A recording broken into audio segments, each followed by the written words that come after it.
Patuloy na nararamdaman ang hagupit ng bagyong Ophel sa malaking bahagi ng bansa. Sa General Santos City, 5 purok sa isang barangay doon ang isa sa ilalim sa state of calamity dahil sa matinding baha.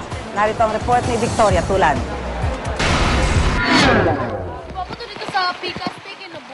Lubog sa baha ang ilang lugar sa General Santos City dahil sa hagupit ng bagyong Ophel.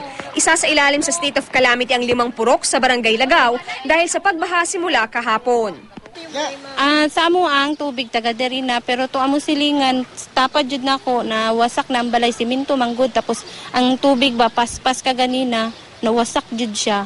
Binahari ng iba pang barangay sa lungsod. 74 na pamilya ang inilikas dahil sa patuloy na pagtaas ng baha dahil sa pag-ulan.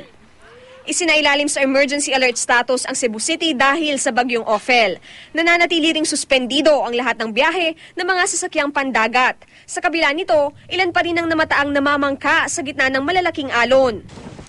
Malikot din ang dagat at makulimlim ang kalangitan sa Tabaco City, Albay. Dahil dito, sinuspinde ng Philippine Coast Guard ang biyahe ng mga pampasaherong barko. Stranded tuloy ang mahigit 300 pasahero sa Tabaco Port. Namahagi naman ng libreng pagkain sa mga pasahero ang lokal na pamahalaan. Halos ganito rin ang sitwasyon sa Batangas Port. Aabot sa mahigit 1,800 pasahero ang nananatili sa pantalan dahil sa masamang panahon. Mahaba rin ang pila ng mga truck at bus na may sakay ng mga pasahero o mga produktong pangkalakal.